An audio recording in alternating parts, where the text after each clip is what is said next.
maybe now. There we go. Welcome, friends. Welcome to the Mass on the World. Some of you have been here before, some of you haven't. All are welcome. Friends who are sitting in the wider church, you can absolutely come and join us up here. I promise we're very friendly. But I also trust you that you're sitting in the place that you think is the best place to sit. And if you want to sit there, that's totally okay. The Mass on the World is a liturgy that is based on a long-form poem written by Teilhard de Chardin. He was a Jesuit priest and scientist, and Jesuits have a daily obligation to celebrate the Mass, which is Holy Communion, the bread and the wine. But he was on a study trip in outer Mongolia and had no bread and no wine and no altar and no people but himself. And he thought, oh dear, how shall I do my daily obligation? And so what he thought maybe he could do in that moment was to imagine the toil and work of every living being on the planet as being like the bread that we offer to God, and the wine being the challenges and suffering that any may have experienced that day, being like the wine, and those could be offered up on the earth, which is consecrated as God's altar. So he wrote this beautiful poem, and then the Episcopalian contemplative, the Reverend Dr. Cynthia Bourgeault, made a liturgy or a ritual out of it. And that is what we are doing tonight. You can engage with this service as you wish. It is a contemplative service, so we don't really do much but just listen. There will be a point in the service where you'll see our reader, Maria, stand up, and she'll kind of hold up her arms. And if you want to do that too, to kind of be in like a posture of offering, you can do that. If you don't feel like doing that, that's okay. You don't have to do that. And we'll kind of hold that gesture for a while, and then when it's time for it to end, she'll sit down. You can all sit down. There will also be a part at the very, very end where Maria says, Lord, make us one. And we'll say it several times, and we can all take it up and say it together. And then when it's time for the chant to die away, it will. At the very end, I'll be playing music the whole time. By the way, I'm Claire. I am a priest here at the cathedral, and I'm so happy to have you here.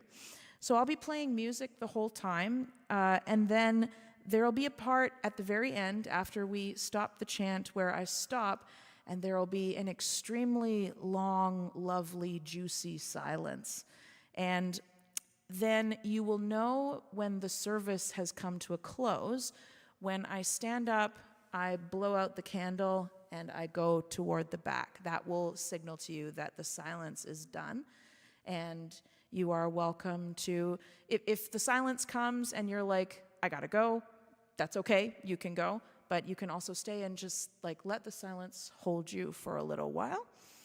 I think this is about all. There might be one more useful piece of information. There is an accessible all-gender washroom. If you go through this entrance here and then take a right and then straight on, you will see it there. It is there for you to use. It's not a kindergarten class. If you need it, you can just go. It's all good. So thankful for you. Let's light our candle and then we'll begin.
I have neither bread, nor wine, nor altar.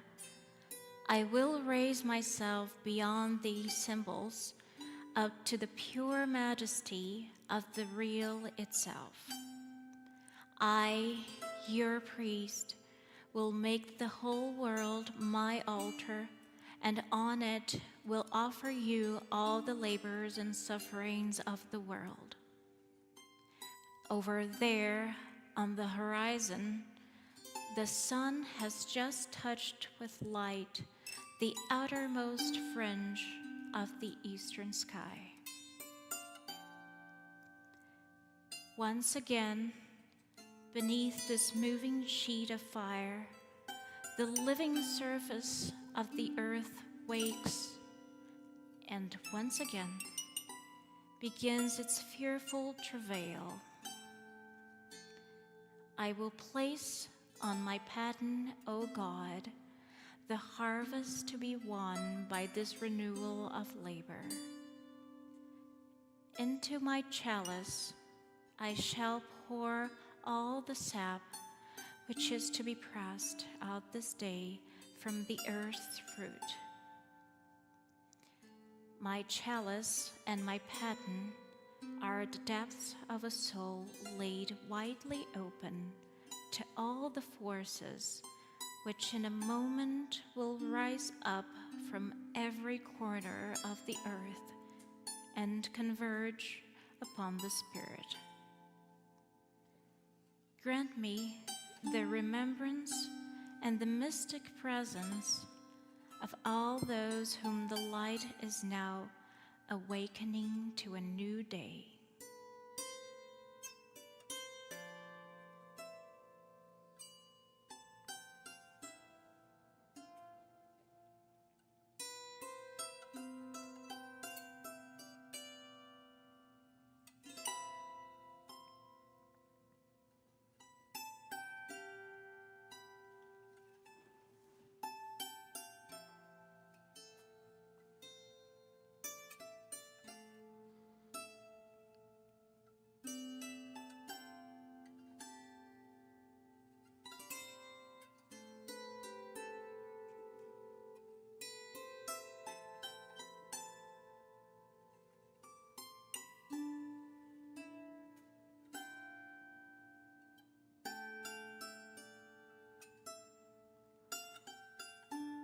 One by one, Lord, I see and I love all those whom you have given me to sustain and charm my life.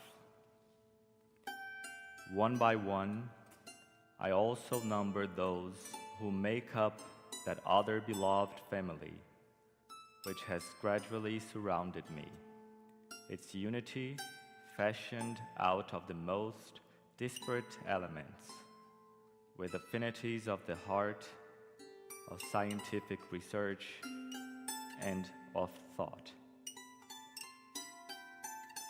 And one by one, more vaguely it is true, yet all-inclusively, I call before me the whole vast, anonymous army of living humanity. Those who surround me and support me, though I do not know them. Those who come and those who go.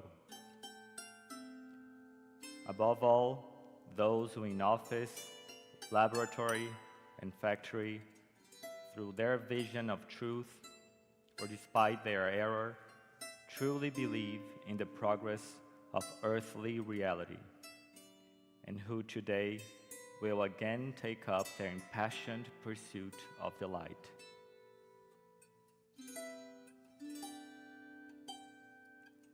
This restless multitude, confused or orderly, the immensity of which terrifies us. This ocean of humanity whose slow, monotonous wave flows trouble the hearts of even those whose faith is most firm. It is to this deep that I thus desire all the fibers of my being should respond. all the things in the world to which this day will bring increase, all those that will diminish, all those too that will die. All of them, Lord, I try to gather into my arms so as to hold them out to you in offering. This is the material of my sacrifice, the only material you desire.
Humans took into your temple the first fruits of their harvest, the flower of their flocks.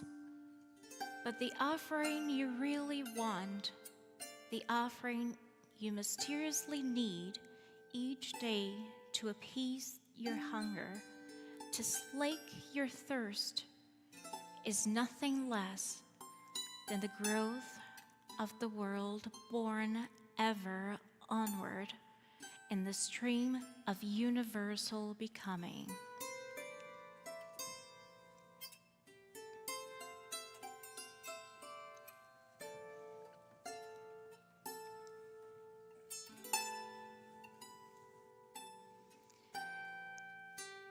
Receive, O Lord, this all-embracing host, which your whole creation, moved by your magnetism, offers you at this dawn of a new day.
This bread, our toil, is of itself, I know, but an immense fragmentation.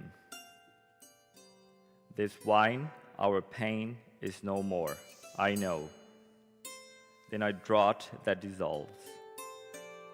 Yet, in the very depths of this formless mass you have implanted, and this I am sure of, for I sense it, a desire irresistible, hallowing, which makes us cry out, believer and unbeliever alike, Lord, make us one.